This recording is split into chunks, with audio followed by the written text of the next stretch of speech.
ahead after he went to get a first-hand look at the unfolding military crackdown on anti-government protesters in Bangkok.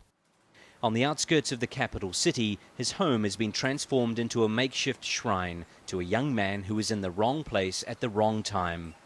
Pansak now spends much of his time on the internet trying to find out why an apparently unarmed person was killed by, he alleges, the army. He was unarmed. The only thing he had on him was his cell phone and a helmet. They were the only things found next to his body.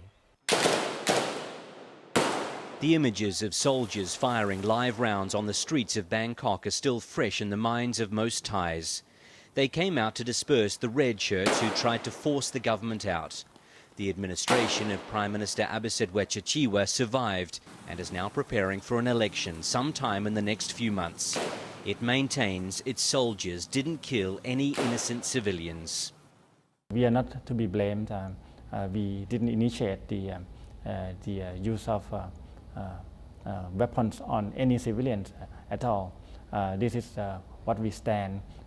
The soldiers only defend themselves. Since the crackdown, the government's Department of Special Investigation has only come up with a few details publicly about some of the more than 90 deaths.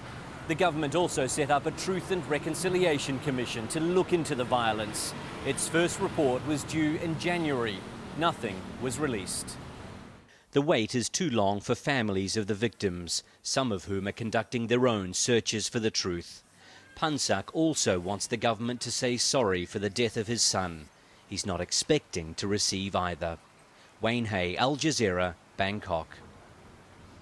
Well, just a reminder that you can, of course, keep up to date with all the news on our website. We've got all the latest developments happening in Libya, plus other stories that we're following. That's at aljazeera.net/English.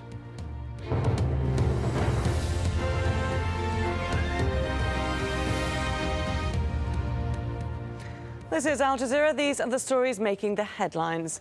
Forces loyal to Libyan leader Muammar Gaddafi have launched new airstrikes on the eastern oil towns of Ras Lanuf and Brega. Rebel forces are reported to be retreating from Ras Lanuf. The son of Libya's leader has warned rebel fighters they face a heavy defeat by government forces. But foreign ministers from Arab Gulf states have added their voices to mounting international pressure against the Libyan regime. They say Gaddafi's government has lost its legitimacy. Saif al-Islam's comments come after NATO's Secretary-General said the alliance plans to move warships closer to the Libyan coastline. NATO defence ministers are in Brussels, where they've been discussing possible military action in Libya. But Anders Fogh Rasmussen says NATO still needs a clear legal mandate to enforce a no-fly zone over Libya. And 3 Dutch soldiers held in Libya after a botched attempt to free civilians have arrived in Greece after being freed.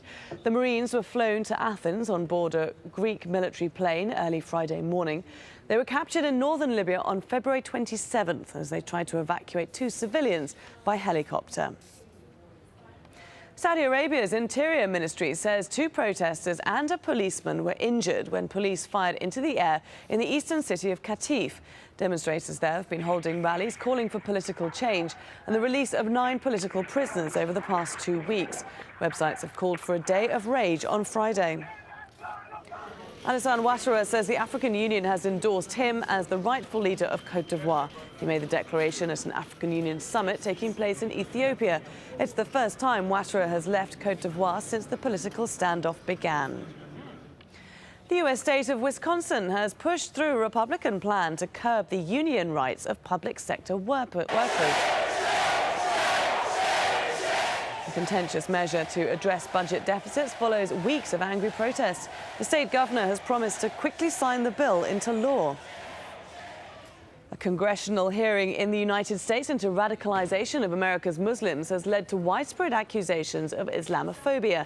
The Republican Congressman Peter King says the purpose of the hearing is to inform, not to inflame. Those are the headlines. Next here is Riz Khan.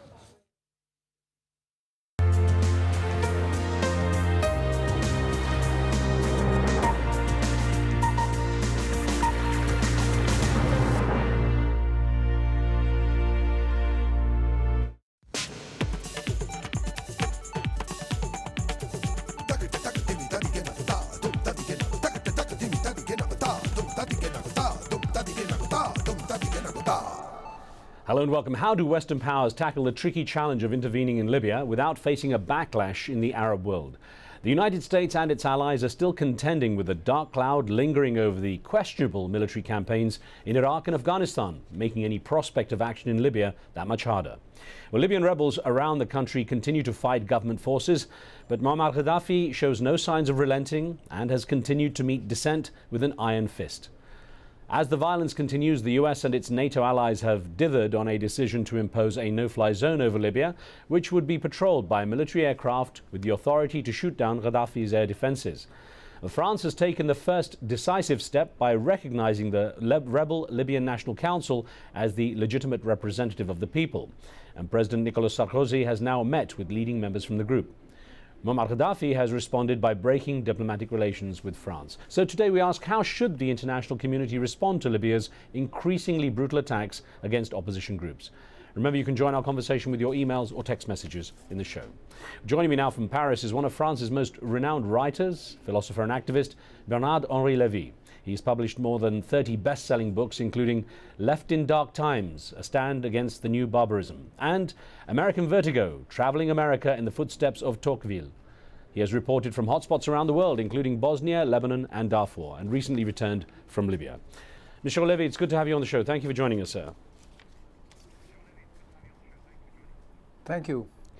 Glad to be here too. Sir, I want to start by asking you what made you go to Libya in the first place. What was your goal in making that trip?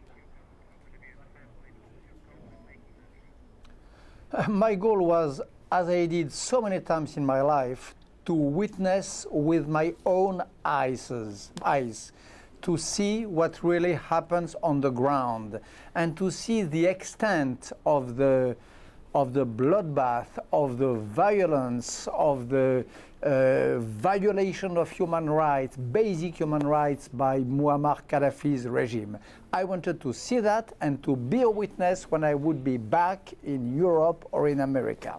Well, sir, of course, the news coming out now is that France has recognized the Libyan rebels in the form of the Libyan National Council, and I wonder what impact that's likely to have, you think, on the position of the rebels, and perhaps also how France might regard the idea of intervention now. First of all, I'm very proud that France did that today, this morning. I attended the meeting between President Sarkozy and the three representatives of the National Council of Free Libya. I was there and I was really impressed by what happened there, by the words of the emissary of Mr. Abdel-Jalil, by the words of President Sarkozy, and I am happy and proud that my country is the first one to admit the evidence, which is that Gaddafi is no longer able to govern, to represent